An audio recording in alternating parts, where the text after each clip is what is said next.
सुरक्षित शनिवार। कोई आपदा नहीं है भारी, यदि हम कर लें पूर्व तैयारी। आदर्श विद्यालय के आदर्श बच्चों, जैसा कि आप सबको पता है कि आज शनिवार है और प्रत्येक शनिवार को हम लोग मुख्यमंत्री विद्यालय सुरक्षा कार्यक्रम के तहत सुरक्षित शनिवार का कार्यक्रम करते हैं। तो आज सुरक्षित शनिवार का विषय है भूकंप से होने वाले खतरे एवं इससे बचाव। तो वैसे तो भूकंप सप्ताह पखवाड़ा में हम लोग लगातार भूकंप के विषय में हम लोग मॉक ड्रिल करते आ रहे हैं। सभी बच्चों को भूकंप से बचने के उपाय में पता हो गया होगा लगभग। फिर हम लोग रिवीजन के तौर पर आज फिर भूकंप से बचाव के बारे में बात करेंगे। तो जो भी जानकारी भूकंप से आप लोगों को मिलती है तो यह अपने तक सीमित नहीं रखें, अपने परिवार में, समाज में भी इससे बचाव के बारे में शेयर करें। तो आज का विषय भूकंप। भूकंप, भू और कंप से बना है। भू का मतलब भूमि और कंप मतलब कांपना। क्या अर्थ हो गया? क्या हुआ? हाँ, भूमि का कांपना। जब पृथ्वी के अंदर एवं बाहर होने वाली विभिन्न घटनाओं के कारण पृथ्वी की सतह पर कंपन उत्पन्न हो जाता है, इस स्थिति को भूकंप कहते हैं। भूकंप की सतह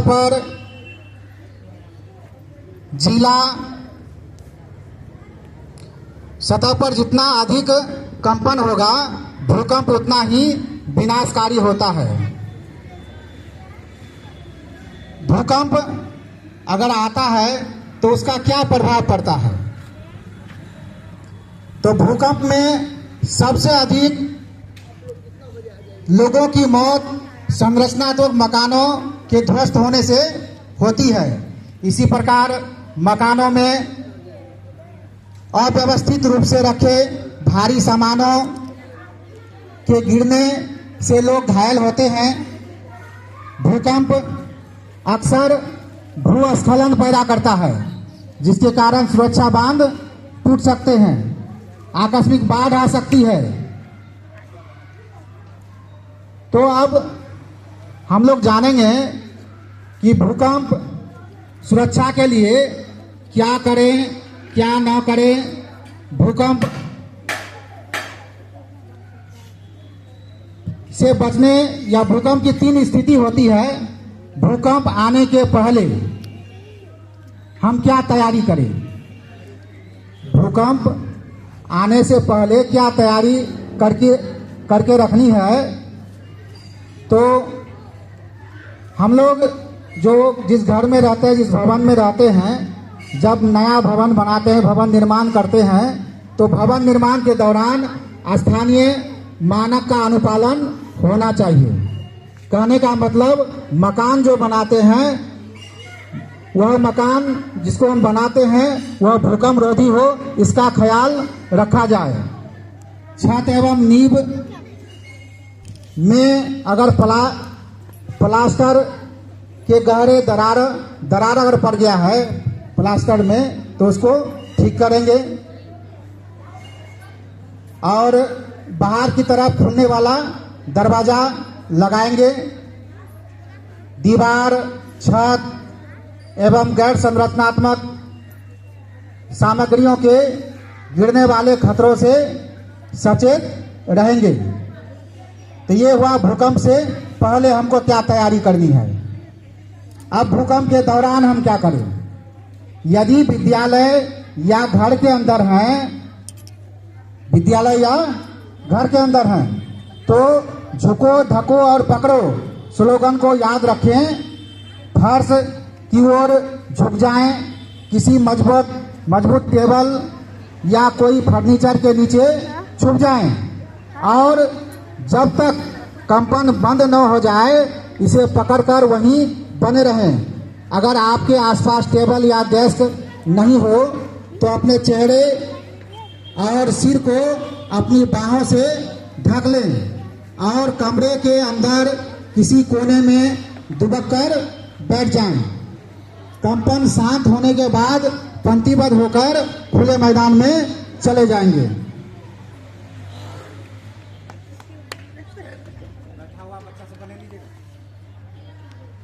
अगर आप घर से बाहर हैं तो जहां हैं वहीं बने रहें। सामानों, स्ट्रीट लाइट, बिजली के तार से दूर चले जाएं। अगर चलते हुए वाहन में हैं तो यथासंभव जल्द से जल्द रुक जाएं एवं वाहन में ही बैठे रहें। किसी मकान, पेड़, रास्ता पार करने वाली जगह या बिजली के तार के नज़दीक या उसके नीचे रुकने से बचें। अगर मलबे में दब गए हैं तो अपना मुंह रुमाल या किसी कपड़े से ढक लें। किसी पाइप या दीवार को थपथपाएं ताकि बचावकर्ता आपको खोज सके। अगर बिगुल उपलब्ध हो तो उसका इस्तेमाल करें। सिर्फ अंतिम हथियार के रूप में आप चिल्लाएं, क्योंकि इससे सांस के जरिए धूल का खतरनाक मात्रा आपके शरीर के अंदर जा सकता है। अब भूकंप के बाद, भूकंप आया भी और भूकंप चला भी गया तो हम क्या करेंगे? तो भूकंप खत्म होने के बाद मूल भूकंप से कम झटके वाला भूकंप आने की संभावना रहता है, जिसको हम लोग क्या कहते हैं? आफ्टर शॉक कहते हैं। दोबारा भूकंप आता है, आता ही है। कभी ऐसा होता है कि पता नहीं चलता है, लेकिन उससे कम मात्रा वाला कुछ घंटे बाद या एक दिन बाद या सप्ताह दिन बाद या महीनों दिन बाद आता है आफ्टर शॉक। तो वह भी अगर ज़्यादा मूल भूकंप अगर बहुत ज़्यादा रिएक्टर का है तो उससे अगर कम, अगर वह भी खतरनाक हो सकता है। इसलिए सचेत रहने की आवश्यकता है। और आप लोग जानते हैं कि हमारा किशनगंज जिला जोन 4 में आता है, भूकंप प्रभावित क्षेत्र में आता है। इसलिए भूकंप से बचने के सारे उपाय हमें जानकारी रखनी है ताकि हम इससे होने वाले खतरे को अधिक से अधिक कम कर सकें। ठीक है ना? तो इससे भूकंप से बचने के लिए बहुत सारे मॉक ड्रिल आप लोगों को बार बार कराया गया है। शायद सभी बच्चे इससे बचने के उपाय के बारे में अच्छी तरह से जान गए होंगे और यह अपने तक नहीं रखना है, अपने परिवार के बीच और अपने समाज में भी बताना है, ताकि अगर भूकंप से बचने की बारी आए तो कम से कम नुकसान हो। चलिए, धन्यवाद।